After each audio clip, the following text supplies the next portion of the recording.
ومن يضلله فلا هادي له ونشهد أن لا إله إلا الله وحده لا شريك له ونشهد أن سيدنا وحبيبنا وسندنا ومولانا محمدا عبده ورسوله أما بعد فقد قال الله تبارك وتعالى في القرآن المجيد والفرقان الحميد أعوذ بالله من الشيطان الرجيم بسم الله الرحمن الرحيم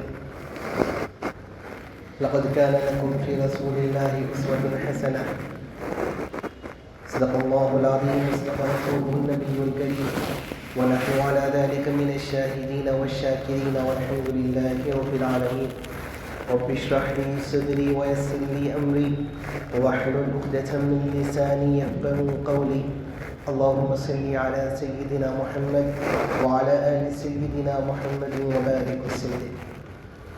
قابل قدم وعزیز بزرگوں اور میرے عزیز نوجوان دوستوں، اللہ تبارک و تعالیٰ نے اپنے فضل و کرم سے جس مذہب اسلام سے ہم کو منسوب فرمایا کہ ایسا بہترین مذہب ہے کہ صرف ایک علاقے کی حد تک محدود نہیں بلکہ یہ عالمگیر مذہب ہے اور آفاقی مذہب ہے. یعنی آپ کہہ سکتے ہیں کہ وہ واحد مذہب ہے کہ جو دنیا کے ہر خطے تک پھیلا ہوا ہے. اور اللہ نے جب اس مذہب کو، اس کی تعلیمات کو لوگوں کے درمیان میں عام کیا تو ایک خاص خطے کے لیے اس کی تعلیمات کو نہیں بھیجا کہ یہ قرآن یا یہ شریعت عربوں کے لیے ہے یا یہ قرآن یہ شریعت چینیوں کے لیے ہے. نہیں، اللہ تبارک و تعالیٰ نے اس مذہب کو، اس شریعت کو سارے کے سارے عالم میں بسنے والے انسانوں کے لیے بھیجا ہے. لہذا اب ہر خطے کے کچھ تہذیب الگ ہوتے ہیں، طور طریقے الگ ہوتے ہیں، تو اللہ تبارک و تعالیٰ نے ساری کی ساری انسانیت کی فطرت کا گویا کہ خیال کیا.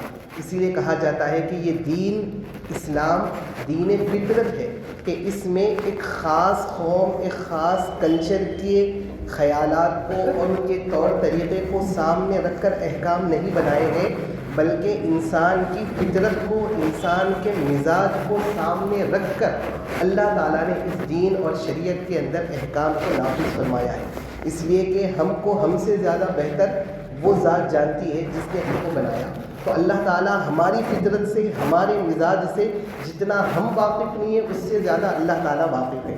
تو اللہ تعالیٰ انسان کی فطرت کو جانتے ہیں، اللہ تعالیٰ انسان کے مزاج کو جانتے ہیں. تو اللہ نے اس دین میں ایسے احکام رکھے اور شریعت میں ایسی چیزوں کو اللہ تبارک و تعالیٰ نے فرض قرار دیا کہ جو ہر انسانی فطرت رکھنے والا اس کو آسانی سے قبول کر سکتا ہے، اس پر عمل کر سکتا ہے. کسی ایک قوم، کسی ایک خاص علاقے کے لوگوں کے لیے اگر خاص شریعت بھیجنا ہوتا تو پھر دوسرے قوم اور دوسرے علاقے کے لوگوں کے لیے، کیونکہ ان کا کلچر ویسا نہیں، ان کی تہذیب ویسی نہیں، تو اب ان کے لیے اس کو قبول کرنا اور اس میں اپنے آپ کو ڈھالنا مشکل ہو جاتا. تو اللہ نے ایک خطے، ایک قوم یا ایک تہذیب کا خیال نہیں رکھا بلکہ اللہ تعالیٰ نے انسان کی فطرت اور اس کے مزاج کو سامنے رکھ کر شریعت کے احکام کو مقرر فرمایا. چنانچہ اسی لیے اسلام دین فطرت کہلاتا ہے کہ فطرت جن چیزوں کا تقاضا کرتی ہے یا فطرت جو چیزیں کر سکتی ہے اللہ نے انہی چیزوں کو اس شریعت میں رکھا ہے. اور اسی وجہ سے فرماتے ہیں کہ اگر کوئی یہ سمجھے کہ 5 وقت کی نمازیں تو بڑی مشکل ہے، سال میں 1 مرتبہ زکوٰۃ دینا تو بڑا ہی مشکل ہے، حج تو زندگی میں 1 دفعہ کرنا بڑا ہی مشکل ہے، تو یہ ہرگز بھی صحیح نہیں ہوگا. اس لیے کہ یہ احکام اللہ تبارک و تعالیٰ نے انسانوں پر فرض کیے ہیں تو اسی لیے کیے ہیں کہ یہ ایک انسان آسانی سے انجام دے سکتا ہے. اگر ان کو انجام دینے میں کسی طرح کی کوئی دقت اور تکلیف ہوتی تو ہرگز بھی اللہ تبارک و تعالیٰ ان احکام کو شریعت میں فرض قرار نہ دیتے. اللہ کا خود فرمان ہے لا یکلف اللہ نفسا الا وسعها کہ اللہ تعالیٰ کسی بھی شخص پر وہ بوجھ ڈالتے ہی نہیں جو اس کی طاقت اور قوت سے اوپر کا ہو. اللہ، جسے ہم پرانے بوڑھے لوگ بولتے تھے کہ اللہ رگ دیکھ کے دکھ دیتا، یعنی جس کے اندر کبھی آپ دیکھیں گے کہ ابا کیسی تکلیفیں برداشت کر رہا, ویسی تکلیف اگر میرے اوپر آتی تو میں برداشت نہیں کر سکتا تھا. کیوں بھائی ایک ہی تکلیف ہے, جب وہ انسان برداشت کر رہا تو آپ نہیں برداشت کر رہے. اللہ فطرت سے واقف ہے کہ اس کے اندر جلد بازی ہے, اس کے اندر صبر نہیں ہے, اس کے اندر برداشت کا مادہ نہیں ہے. وہی تکلیف دوسرا ہنستے کھیلتے ہوئے برداشت کر رہا, لیکن وہ تکلیف آپ پر آتی تو شاید آپ وہ برداشت نہیں کر سکتے. اسی کو اچھا سمجھانے کے لیے ایک مثال سمجھیں کہ کوئی آدمی مثال کے طور پر 4-5 مالے اوپر سے نیچے گر جائے, تو نیچے گرنے کے بعد جسم کے کتنے حصے ٹوٹ جائیں گے, اس میں کتنے ہڈیاں پھوٹ جائیں گی, کتنا بری طریقے سے وہ آدمی زخمی ہو جائے گا. اب ایک ساتھ اتنے زخموں کو ایک انسان اس کی تکلیف کو برداشت نہیں کرتا, اللہ تعالیٰ اس کے اوپر بے ہوشی کی کیفیت کو طاری کر دیتے. خالی ایک معمولی سی انگلی ٹوٹے, آپ ایک تکلیف برداشت نہیں کر سکتے. جب اتنی 4-5 مالے کے اوپر سے گرے, ہاتھ بھی ٹوٹا, پیر بھی ٹوٹا, کاندھا بھی ٹوٹا, سر پہ بھی, یہ ساری تکلیفیں انسان ایک ساتھ برداشت نہیں کر سکتا. اللہ تعالیٰ اس کے اوپر ایک بے ہوشی کی طاری کیفیت کو طاری کر دیتے ہیں. اب جب اٹھتا ہے تو کافی تکلیفیں اس کی کیا ہو جاتی ہیں, منجمد ہو جاتی ہیں. یہ کیوں؟ اللہ تعالیٰ جانتے ہیں کہ اگر یہ ہوش میں رہتا تو یہ ساری تکلیفیں ایک ساتھ برداشت نہیں کر سکتے. تو وہ ہے اللہ جو ہمیں ہماری مزاج اور ہماری طبیعت کو ہم سے زیادہ جانتا. میرا مزاج کیا ہے میں اتنا اچھا نہیں جانتا ہوں, میری فطرت کس چیز کو قبول کرے گی, میری فطرت میں کون سی چیزیں ناپسندیدہ ہیں, ان کو میں اتنا اچھا نہیں جانتا ہوں جن کا میرا اللہ, میرا بنانے والا اس کو جانتا ہے. تو اسی لیے اس دین کے اندر آپ کی فطرت کا, آپ کی طبیعت کا, آپ کے مزاج کا پورا خیال کیا گیا ہے. انسان کی طبیعت کو سامنے رکھ کر شریعت کے احکام کو مقرر کیا گیا ہے. آپ کسی بھی شعبے میں یہ نہیں بول سکتے کہ بھئی اسلام نے اس میں سختی کر دی ہے, یا اسلام میں یہ بھی چیز ہونی چاہیے تھی, یا اسلام میں یہ چیز نہیں ہونی چاہیے تھی. آپ نہیں کہہ سکتے. اللہ تعالیٰ نے جو بھی چیز رکھی ہے یا جو بھی چیز نہیں رکھی ہے وہ سب آپ کے مزاج اور فطرت کو سامنے رکھ کر رکھی ہے. لہذا اللہ تعالیٰ نے یہ نہیں کہا کہ صرف بس نمازیں پڑھتے رہو, روزے رکھتے رہو, بس مسجد کے کونے میں بیٹھ کر اللہ اللہ کرتے رہو. اللہ کو معلوم تھا کہ انسان بس اتنا کرنا ہے تو فرشتوں کی طرح اس طرح کی زندگی نہیں گزار سکتا. انسان کے لیے تو کام کاج بھی کرنے کی ضرورت پڑے گی, انسان کے لیے تو بیوی بچے بھی چاہیے, انسان کو تو دوست بھی چاہیے, انسانوں کو تو رشتہ داریاں بھی چاہیے, اور انسانوں کو ان رشتہ داروں کے ساتھ اٹھنے بیٹھنے, خوشیاں منانے, غم منانے کے بھی موقع چاہیے. تو اللہ تعالیٰ نے ساری چیزیں فراہم کی. لیکن ان کے مقابلے میں آپ فرشتوں کو دیکھ لیجئے, فرشتے بس صبح سے شام تک 24 گھنٹے اور اللہ کی عبادت کر رہے ہیں. نہ ان کے پاس بیوی بچوں کا طریقہ ہے, نہ ان کے پاس خوشی ہے, نہ غمی ہے, ان کو کسی طرح کی کوئی چیز نہیں ہے. لیکن انسان کو اللہ نے پیدا کیا تو اللہ تعالیٰ انسان کے مزاج اور طبیعت سے واقف تھے, لہذا اللہ تعالیٰ نے ان سب کی چیزوں کی رعایت کی. لہذا دین کا مطلب یہ نہیں ہے کہ صرف نماز روزہ عبادت کی عبادت, بلکہ اللہ تعالیٰ نے آپ کے مزاج کے مطابق سیر و تفریح, کھیل کود اور دل لگی کو بھی رکھا ہے. یعنی اگر انسان چاہے ہنسی مذاق کرنا چاہے وہ بھی کر سکتا ہے, دل لگی کرنا چاہے اپنی بیوی کے ساتھ, اپنے بچوں کے ساتھ, اپنے دوستوں کے ساتھ ہنسی مذاق اچھے موڈ میں اچھا زندگی گزارنا چاہے, اللہ نے اس کو وہ بھی رکھا ہے. ویسے ہی انسان کھیل کود کرنا چاہے اللہ نے اس کو بھی اجازت دی ہے. اسی طرح انسان اپنی طبیعت کو فریش کرنے کے لیے, اپنی طبیعت میں ایک عجیب ایک نئی نشاط لانے کے لیے کہیں گھومنا پھرنا چاہ رہا ہے, شریعت میں اس کو بھی رکھا گیا ہے. لیکن ہر ایک کے حدود رکھے گئے ہیں, ہر ایک کے شرائط رکھے گئے کہ سیر و تفریح ہے تو ان شرائط اور ان حدود کے ساتھ سیر و تفریح کرنے کی اجازت ہے. کھیل کود معلوم ہے کہ طبیعت میں ہوتا ہے, کھیل کود کے بغیر کوئی بچہ نہیں رہ سکتا. کہا گیا کہ بھی کھیل کود بھی کرو, لیکن ایک طبیعت کو تمہارے جب شریعت سمجھ رہی ہے تو تم بھی شریعت کے احکام کو سامنے رکھ کر اس کو اپناؤ. بہرحال تو میں کہہ رہا تھا کہ بھئی انسان کی طبیعت ہے کہ دل لگی کرنا پڑتا, وہ ہمیشہ ایک منہ ڈالنے کے کونے میں بس اداسی کی طرح زندگی نہیں گزار سکتا. انسان کی طبیعت میں کوئی ایسا ہے جو بہت دل لگی کرتا, کوئی ایسا ہے کہ جس کو کبھی کبھار دل لگی کی ضرورت پڑتی, ہنسی مذاق کی ضرورت پڑتی, لیکن بعضوں کے دلوں میں, بعضوں کی طبیعت میں بہت ہنسی مذاق کرنے کی طبیعت ہوتی. تو شریعت نے ہر ایک کی طبیعت کا خیال کر کر رکھا کہ ہمیں آپ بھی ہنسی مذاق کر سکتے, لیکن اس کی حدود ہے. کیا کبھی کہ ہنسی مذاق بھی آپ کر رہے ہیں تو اس کے اندر کبھی بھی جھوٹ نہیں ہونا چاہیے.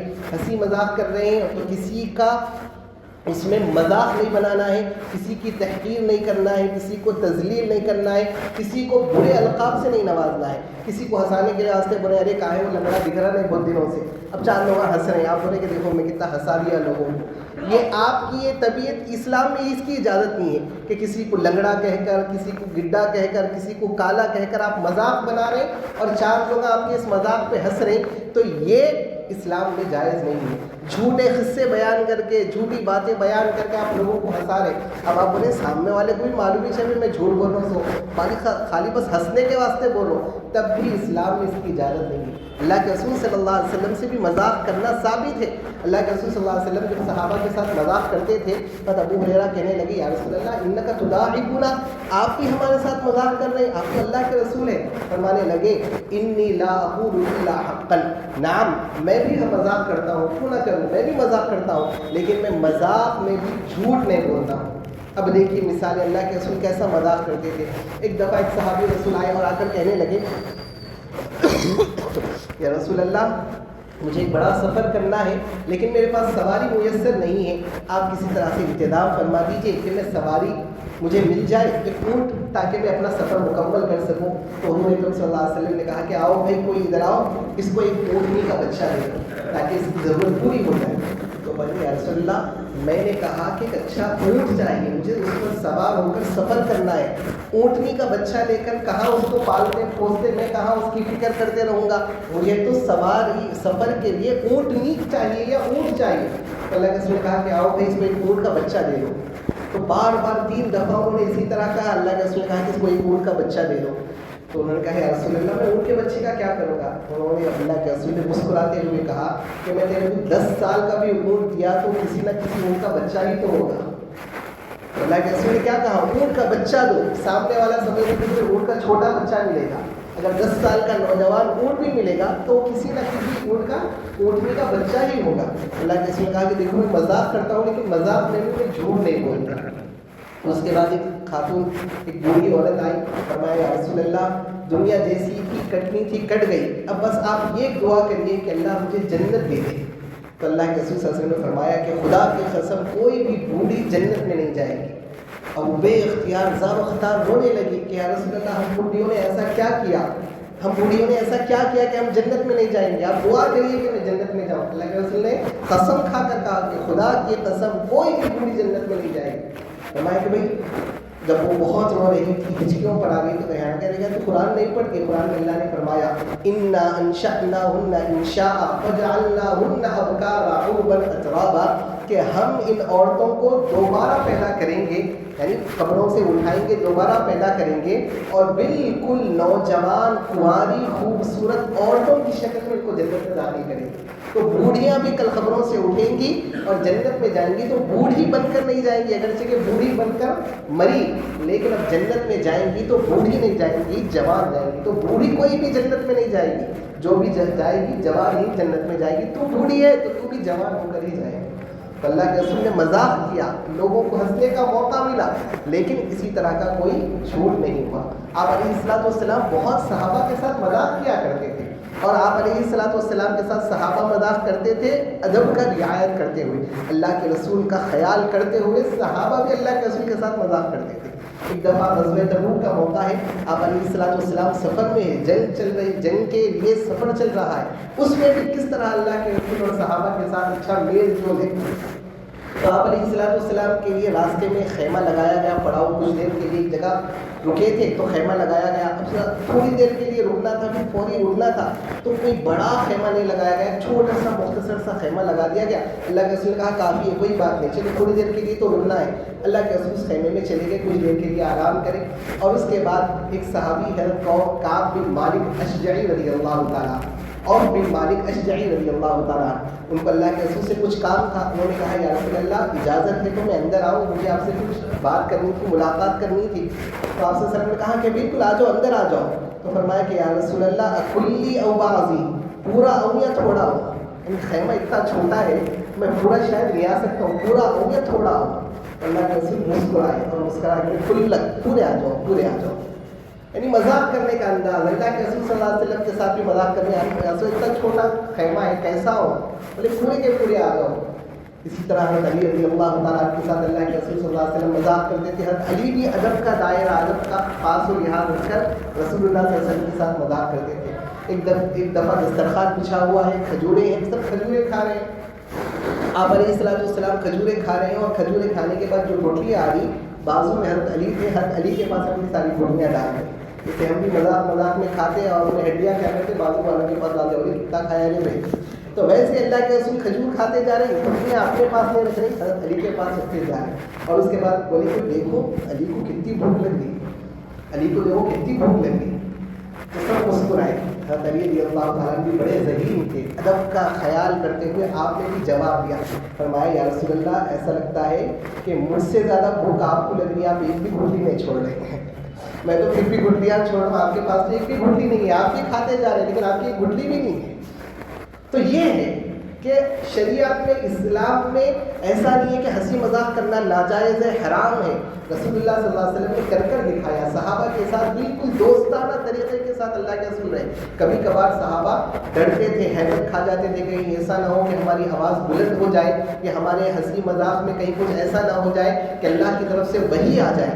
تو اس لیے ادب کے معاملے میں اللہ کے رسول صلی اللہ علیہ وسلم سے بہت ہی احترام میں بات کرنے میں جھجکتے تھے. تو اللہ کے رسول اس جھجک کو دور کرنے کے واسطے بالکل دوستوں کی طرح رکھتے تھے تاکہ ان کو دین اچھے سے سکھایا جا سکے. ایک جابر ظالم نگران کی طرح رہ کر ان کو دین سکھانا مشکل ہے اور کوئی سیکھ بھی نہیں پاتا. دوستوں کے ساتھ رہیں گے، پیار محبت کے ساتھ رہیں گے تو دین سکھانا آسان. تو ایسا بہت سارے واقعات ہیں. اپنی ازواج مطہرات کے ساتھ رسول اللہ صلی اللہ علیہ وسلم کیسا مذاق کرتے تھے. ایک دفعہ ایسی وہ حضرت عائشہ رضی اللہ تعالیٰ عنہ کے ساتھ بیٹھے ہوئے تھے، بات چیت چل رہی تھی، میاں بیوی میں کبھی کبھار روک ٹوک ہو جاتی. حضرت عائشہ رضی اللہ تعالیٰ عنہ کو اللہ کے رسول کچھ اسی طرح بات کرتے کرتے کچھ چھیڑ رہے تھے. اس میں حضرت عائشہ کو غصہ آیا اور ان کی بات کرتے کرتے آواز تھوڑی سی بڑی ہو گئی. روک جوک میاں بیوی میں روک جوک ہو رہی تھی، آواز بڑی ہو گئی. اسی وقت حضرت ابوبکر صدیق رضی اللہ تعالیٰ عنہ آئے اور جب باہر سے دیکھا کہ عائشہ اتنی زور سے اپنے خاوند سے بات کرتی ہو، اور خاوند بھی کون؟ رسول اللہ صلی اللہ علیہ وسلم، آ کر اس طرح چھٹیاں لینے لگے.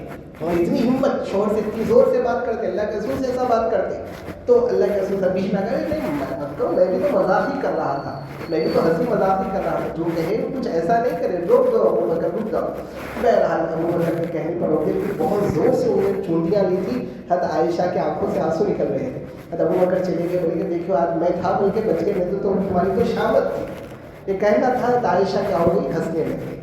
تو یہ تھا، اپنی بیویوں کے ساتھ بھی مذاق کرتے تھے اور صحابہ کے ساتھ بھی مذاق کرتے تھے. تو شریعت میں مذاق کرنا اس کی اجازت ہے، لیکن کسی کو ذلیل کرنا، کسی کا مذاق بنا دینا، کسی کو حقارت کی نظروں سے دیکھ کر یا کسی کو چار لوگوں کے سامنے بے عزت کرنے کے لیے مذاق کرنا، قرآن میں خود کہہ دیا گیا یا ایھا الذین آمنوا لا یسخر قوم من قوم، کہ کوئی آدمی کسی آدمی کو حقیر سمجھتے ہوئے اس کو ذلیل نہ کرے. ولا تلمزوا ولا تنابزوا بالالقاب، اور آپس میں کبھی بھی ایک دوسرے کو برے القاب سے نہ پکارو، گڈا کہہ کر، کالا کہہ کر.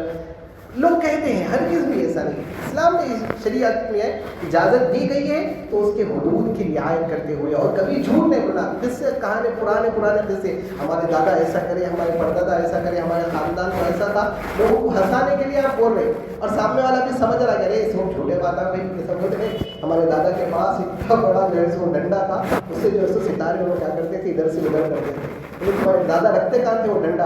تم ابھی بولے نا میرے گھر ہمارے دادا کا اتنی بڑی زمین تھی کہ ایک کمرے میں سے دوسرے کمرے میں جانے کے واسطے ہمارے دادا جو ہے سو بیل گاڑی استعمال کرتے تھے. تو دوسرا لڑکا بولا کرتے کہ بھائی ہمارے دادا کا اتنا بڑا ڈنڈا تھا، کبھی ستارے کو ادھر سے ادھر کرتے، کبھی ستارے کو ادھر سے ادھر کرتے. پھر دیوانہ ایسا اتنا بڑا ڈنڈا ہوتا کیا ایسا تھا تو رکھتے کہاں تھے؟ وہ تمہاری زمین پہ رکھتے تھے. ایسے ہنسی مذاق کے لیے لوگ بول لیتے، لیکن یہ جھوٹی باتیں ہیں. تو ایسی جھوٹی باتیں کہہ کر ہنسی مذاق کہنے کی شریعت میں گنجائش نہیں ہے.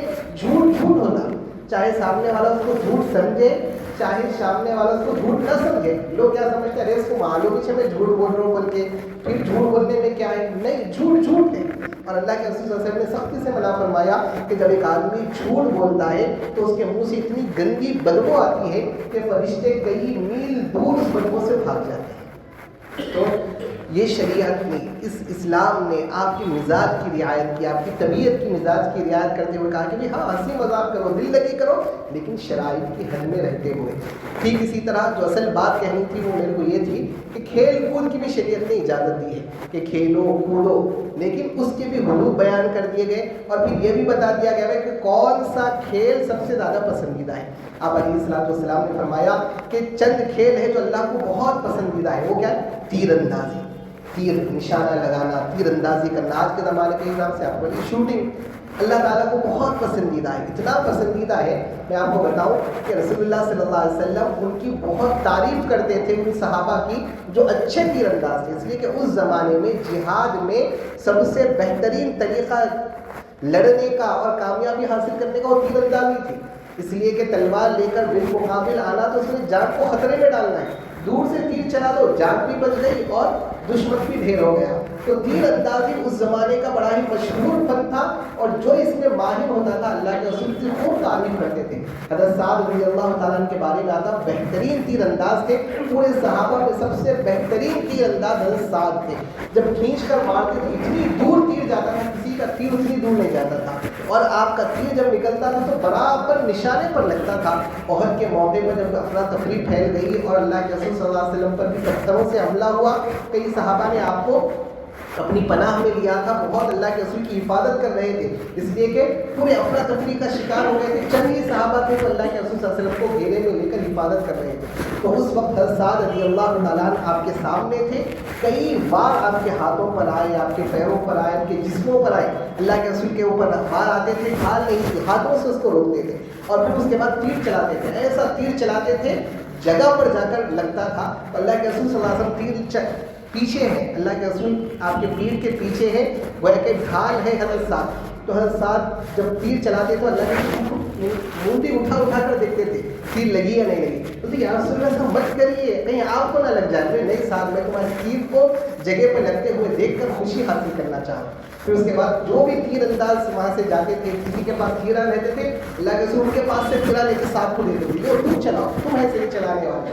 پھر اس کے بعد فرماتے ہیں صحابہ کہ اللہ کے رسول جب سعد رضی اللہ تعالیٰ عنہ کو دعائیں دیتے تھے تو ہمارے کو رشک آتا تھا کہ کاش کہ سعد کی دعائیں ہمیں ملتی، اور صحابہ بولتے پورے صحابہ میں ایک واحد شخصیت ہے جس کو اللہ کے رسول بولے ہو فدا کا ابی و امی یا سعد، سعد تم پر میرے ماں باپ قربان۔ صحابہ بولتے تھے اللہ کے رسول کو یا رسول اللہ فدا کا ابی و امی، اللہ کے رسول آپ پر میرے ماں باپ بھی قربان۔ اللہ کے رسول کسی صحابی کو نہیں بولے، اگر بولے تو کسی کو بولے فدا کا ابی، کسی کو بولے فدا کا امی، کسی کو اگر بولے فدا کا ابی و امی، میرے ماں باپ دونوں کے دونوں تم پر قربان، اگر کسی کو بولے تو حضرت سعد کو بولے کیوں؟ بہترین تیر انداز تھے۔ تو یہ ہے اللہ کے رسول بولے تیر اندازی سیکھو، گھوڑ سواری سیکھو، اور فرمایا کہ تیر اندازی اچھے سے سیکھو، اور جس کو اللہ تعالیٰ نے تیر اندازی سکھائی اور پھر اس کے بعد وہ اس کو بھول گیا تو خدا کی قسم اس نے اللہ کی نعمت کی ناقدری کی۔ پھر دوسری حدیث میں اللہ کے رسول نے فرمایا کہ دو آدمی تیر اندازی سیکھے پھر اس کو بھلا دے، وہ ہم میں سے نہیں ہے، اور ایک حدیث میں ہے کہ جس نے تیر اندازی سیکھی پھر اس کو بھلا دیا اس نے گویا کہ گناہ کا ارتکاب کیا۔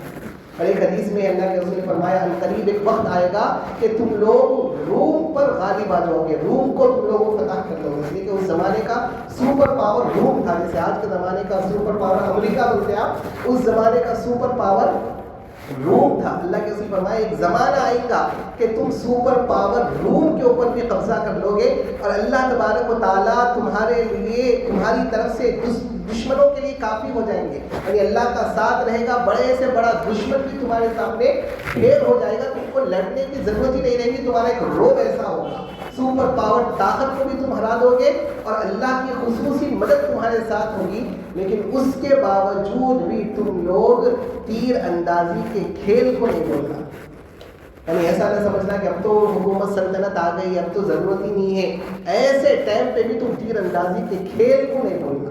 اللہ کے رسول بولے تیر اندازی کھیلنا ہے تو یہ کھیلو، یہ کیا پب جی میں 4 لوگوں کو مار کے آپ خوش ہو جا رہے ہیں، نہیں، یہ نہیں ہونا چاہیے۔ اب ہم یہ سمجھ رہے ہیں کہ بھائی وہاں 4 لوگوں کو مار کے بہت بڑا بلڈر بن گیا، باہر ایک چھینک میں جو ہے پوری پتہ چل جا رہا ہے کہ بھائی کتنی طاقت ہے، تو یہ صحیح نہیں ہے. آج ہمارے بچے اس میں کرکٹ کھیل کے، اس میں فٹ بال کھیل کے، اس میں پب جی کھیل کے ایسا سمجھ رہے ہیں بہت بڑا بہادر ہے. جو اصل جو سیکھنے کا تھا، جہاں اصل شوٹنگ سیکھنا تھا، جہاں اصل تیر اندازی سیکھنا تھا، وہاں پر زیرو ہے، اور غیر وہاں پر آگے ہے. غیروں کو دیکھ کے باضابطہ ان کی ٹریننگ کیمپ ہو رہی ہے، ان کو سکھایا جا رہا. کیوں؟ اس لیے کہ کل کے دن کوئی مشکل حالات آ جائیں تو اپنی حفاظت، اپنے گھر والوں کی حفاظت کریں. لیکن آج ہمارا حال یہ ہے کہ بھی گھر والوں کی حفاظت تو دور کی بات، اپنی حفاظت نہیں کر سکتے. اپنی حفاظت کرنا تو دور کی بات، ایک زور کی آواز نکالے تو ڈر کے بھاگنے جیسی حالت ہو گئی ہماری. اللہ کے رسول نے فرمایا تیر اندازی سیکھو، گھڑ سواری سیکھو. اللہ کے رسول صلی اللہ علیہ وسلم فرمایا کرتے تھے تیراکی سیکھو، سوئمنگ سیکھو. کیوں؟ اس لیے کہ اس سے تمہارا بھی جسم بنے گا، تمہاری بھی صحت ہوگی، جسم پختہ ہوگا. آنکھوں کے اندر تیر اندازی کرو گے، آنکھوں کی بینائی تیز ہوگی، جسم میں چستی آئے گی، جرأت ہوگی، حوصلہ افزائی ہوگی. گھوڑ سوار جو ہوتا ہے اس کے اندر ایک عجیب سی ہمت رہتی ہے. گھوڑ سوار کے اندر ایک عجیب سی ہمت، ایک ایسی جرأت میں اپنے اندر ایسا محسوس کرتا. اس لیے کہ گھوڑوں کو قابو کرنا کوئی معمولی بات نہیں ہے، گھوڑ سواری کرنا. اللہ کے رسول صلی اللہ علیہ وسلم نے فرمایا کہ 3 کھیل یا 4 کھیل ایسے ہیں کہ جب وہ آدمی وہ کھیل کھیلتا تو فرشتے بھی اس کھیل میں شامل ہوتے اور اس کے لیے دعائیں کرتے. اور ایک پہلا کھیل تیر اندازی، پھر دوسرا کھیل اللہ کے رسول نے فرمایا گھوڑوں کو سداہنا، یعنی جو کیا بولتے ہیں اپنے پاگل گھوڑے ہو گئے، سرکش گھوڑے ہو گئے، تو ان لوگوں کو قابو میں کرنا. تو کوئی معمولی بات نہیں ہے، بڑے جرأت کا کام ہے، حوصلہ بندی کا کام ہے. اللہ کے رسول نے فرمایا اپنی بیوی کے ساتھ کھیلنا، یہ بھی کیا ہے شریعت میں بڑا محدود ہے. جب ایک شوہر اپنی بیوی کے ساتھ ہنسی مذاق کرتا ہے، اس کے ساتھ کھیلتا ہے، فرشتے اس مجلس میں حاضر ہوتے ہیں، اس کے لیے دعائیں کرتے ہیں. تو کہنے کا مطلب یہ ہے کہ جو اصل کھیل ہے اس کی طرف توجہ دینے کی ضرورت ہے. دوڑ اتنی بڑی ضرورت وہ چیز تھی. اللہ کے رسول صلی اللہ علیہ وسلم دوڑ کے مسابقے کرواتے تھے. صحابہ آپس میں ایک دوسرے میں رننگ کا کمپٹیشن رکھتے تھے. حضرت سلمہ ابن اکوع رضی اللہ تعالیٰ مشہور تھے، بہت تیز دوڑتے تھے، کوئی ان کے قریب بھی نہیں پہنچ سکتا تھا. ایک انصاری صحابی رسول تھے، ان کے بارے میں آتا کہ ان کو بہت شوق تھا دوڑ سے. جب بھی موقع ملا چلو دوڑ لگیں گے، چلو دوڑ لگیں گے بولتے تھے. جب بھی موقع ملا اور اچھا دوڑتے تھے، ہر ایک کو ہرا دیتے تھے، بڑے خوش ہوتے تھے. تو بولے کہ بھائی یہ کیا ہے بھائی، تو جب دل بولا، جب موقع ملا بولے چلو دوڑ لگیں گے، دوڑ لگیں گے بولتے رہتے ہیں لوگ. تو ایک مرتبہ سلمہ ابن اکوع رضی اللہ تعالیٰ عنہ کے سامنے بھی آیا تو بولے کہ بھائی ان کو ایک مرتبہ ہرا دیے تو لوگ خاموش ہو جاتے. تو ایک غزوہ کا موقع تھا، اللہ کے رسول صلی اللہ علیہ وسلم کے پاس آئے، بولے یا رسول اللہ آپ اجازت دیے تو ذرا میں ان کے ساتھ ایک لڑنا میں ان کے ساتھ ایک دوڑ لگانا چاہ رہا ہوں تاکہ ان لوگوں کو ذرا تھم جائے تھوڑا. تو بولے اچھی بات ہے، ٹھیک ہے چلو. جنگ چل رہی ہے، جنگ کے موقع پر غزوے کے لیے نکلے ہوئے ہیں. اللہ کے رسول کے دیوانے باتیں ہیں، پہلے جنگ کے اوپر کانسنٹریٹ کرو، کتنے مقصد کے لیے، اہم مقصد کے لیے جا رہے ہیں. نہیں، یہ کھیل بھی ہے تو اس کے اندر بھی جسمانی پھرتی ہے، چستی آ رہا ہے. اللہ کے رسول بولے ٹھیک ہے جانا ہے نا، رکو تھوڑی دیر رک جاؤ، لگائیں گے دوڑ لگائیں گے. بہرحال سلمہ بن اکوع رضی اللہ تعالیٰ بولتے ہیں کہ ہم لوگ دونوں مل کے دوڑ لگائے اور ایسی تیز دوڑ لگائے کہ کئی دور تک ان کو پیچھے چھوڑ دیا. اس کے بعد سے لوگوں کے سامنے بولنے کے لیے خاموش ہونے کے لیے چلو دوڑ لگیں گے، چلو دوڑ لگیں گے. تو کہنے کا مطلب ہے کہ اللہ کے رسول کی نگرانی میں تیر اندازی کے کھیل ہوتے تھے، گھوڑ سواری کے ریسیں لگائی جاتی تھی. اللہ کے رسول صلی اللہ علیہ وسلم باضابطہ طے کرتے تھے، دیکھو یہاں سے سٹارٹ کرنا ہے، وہاں پر بخاری کی روایت ہے انبیاء مقام سے لے کے مسجد بنی زریح تک اللہ کے رسول سیٹ کرے تھے کہ یہاں سے سٹارٹ کرنا ہے، اینڈ پوائنٹ وہاں پر رہیں گا، جو پہلے پہنچے گا انہیں ونر رہیں گا. تو یہ کیوں کرا رہے ہیں؟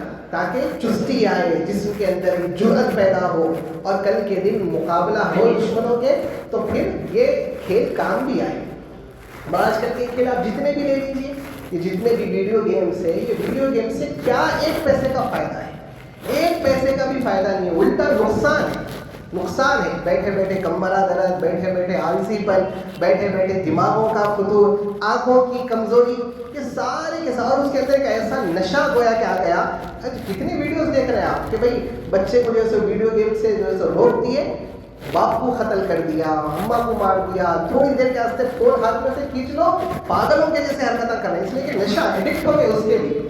جب تک وہ ہاتھ میں نہیں رہیں گا، دیوانے ہو جائیں گے، پاگل ہو جائیں گے، وہ رہیں گا تو پوری دنیا کہیں گی اب وہ مارتے جا رہے ہیں، اس کو مار رہے ہیں، اس کو مار رہے ہیں، بڑے خوش ہو رہے ہیں.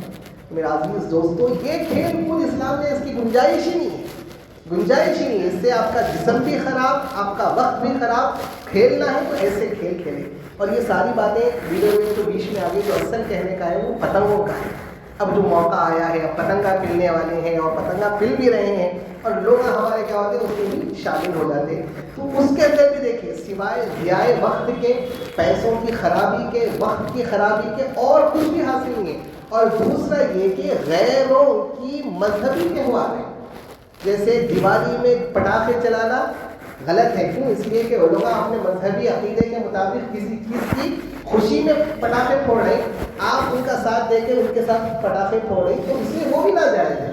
تو ویسے ہی اگر کوئی بولے کرے کہ پتنگا پلانے میں کیا ہے، جیسا کرکٹ کھیلتے، والی بال کھیلتے، فٹ بال کھیلتے، ویسے ہی پتنگ پلا رہے ہیں. تو ایسا نہیں ہے، یہ خالی پتنگ پلانا خالی نارمل کھیل نہیں ہے، بلکہ یہ پتنگ پلانے کے پیچھے ان لوگوں کی مذہبی عقیدت اس کے ساتھ ہے. بلکہ باضابطہ لکھا ہوا ہے کہ flying kites is a way of express gratitude and devotion to the sun god. کہ پتنگوں کا پلانا یہ اپنی عقیدت اور اپنے بندے ہونے کو سن گاڈ یعنی جو سورج دیوتا ہے اس کے سامنے یہ بتانا ہے کہ میں آپ کا عقیدت مند ہوں. تو عقیدت مند ہونے کے لیے جو نذرانے پیش کرتے ہیں وہ پتنگا پلاتے ہیں. تو وہ عقیدوں کے ساتھ ہے. ہاں یہ الگ بات ہے کہ آج لوگوں کو نہیں معلوم ہوگا، وہ خالی شوق میں پلا رہے ہوں گے، لیکن ان کے پیچھے تاریخ یہ ہے. تاریخ یہ ہے کہ آج غیر مسلم جو پلاتا ہے تو اس وجہ سے پلاتا ہے. اب آپ بھی اس کے ساتھ مل کر، اس کے ساتھ مل کر جیسے سب پورے حمام میں سب ننگے ہیں، میں بھی ننگا ہو گیا تو میں کوئی بھی بے شرم نہیں بولتے، بلکہ آپ بھی پلا رہے تو اچھی بات نہیں ہے. اسلام ہے تو ہر ایک کے لیے اس کے اندر قوانین رکھے گئے. کھیلوں کو نہیں کھیلو نہیں بولے. شریعت میں یہ نہیں ہے کہ بس جاؤ مسجد میں بیٹھو، مسجد سے باہر نہیں نکلنا، خالی پڑھ لیتے بیٹھو، قرآن پڑھ لیتے بیٹھو. نہیں، کھیلو بول رہے، کودو بول رہے، مزے کرو بول رہے. لیکن کھیلنے کے بھی طریقے ہیں، مزے کرنے کے بھی طریقے ہیں. ان چیزوں کو معلوم کرنا ہے. کون سے کھیل کھیلے تو اللہ کے رسول بھی خوش ہوتے، کون سے کھیل کھیلے تو میرا دین کا بھی فائدہ ہوتا، دنیا کا بھی فائدہ ہوتا. ایسا کھیل کہ جس میں نہ آپ کا دین کا فائدہ ہے نہ دنیا کا فائدہ ہے، الٹا دین کا یا دنیا کا نقصان ہے. اب پتنگا پلا رہے، ہاتھا کٹتے ہیں، پیرا کٹتے، کئی لوگوں کو آپ کی وجہ سے نقصان سے دوچار ہونا پڑتا. پھر بے حیائی، کیسا چھتوں پر آ گئے تو آزو بازو کی بے حیائی الگ چیز ہے. پھر بڑے بڑے ڈی جے پہ سونگا لگا کے ناچ کے جو ہے سو ایک عجیب سی چیز. اور پھر پتنگ پلا رہے ہیں تو ایسا نہیں اپنی خوشی کو پلا رہے تو اس نیت سے کہ سامنے والے کی کاٹنا ہے. ہر آدمی یہی نیت سے کاٹتا ہے، یہی نیت سے پلاتا ہے کہ پلانا ہے. آسمان پہ خالی میری پتنگ دکھنا، وہ بھی کاٹ دیں گے، وہ بھی کاٹ دیں گے. ارے بھائی تو پلانا بھائی، نہیں اس کی کاٹیں گے، اس کی کاٹیں گے، پھر وہ خوشی 10 کاٹا 20 کاٹا، اس کی کاٹا اس کی کاٹا. تو یہ کسی کو نقصان پہنچانا، یہ اسلام میں نہیں ہے کہ بھائی آپ نقصان پہنچانے کے پیچھے بڑھ جاؤ. اسلام تو بڑا کسی کو فائدہ پہنچاؤ. انہیں پلانا آپ بھی پلاؤ، لیکن ہے نہیں. ہر ایک کا مزاج یہی ہوتا، پتنگ پلانے والا پلاتا ہے جس کو کہ کاٹنا ہے، اچھے سے اچھا مہنگے سے مہنگا مانجا لوٹائی کو کاٹنا ہے، کٹنے سے بچنا ہے نہیں کاٹنا ہے. میرا عزیز دوستو، یہ ساری کی ساری چیزیں شریعت میں گنجائش ہے، کھیلوں کی گنجائش ہے، ہنسی مذاق کی گنجائش ہے، لیکن کس طرح سے ہے اس کو معلوم کریے، اس کو معلوم کر کر خوشیاں منائیے، ہنسیے، کھیلیے، کودیے، لیکن اسلام کے دائرے میں رہ کر اور ایسا رہ کر کہ پتہ چلے کہ بھئی یہ مسلمان ہے، یہ غیر ہے. اللہ تعالیٰ ہم سب کو کہنے سے زیادہ صحیح معنی میں سمجھنا اور ان باتوں پر عمل کرنے کی توفیق عطا فرمائے. آمین یا رب العالمین. آخر دعوانا الحمدللہ.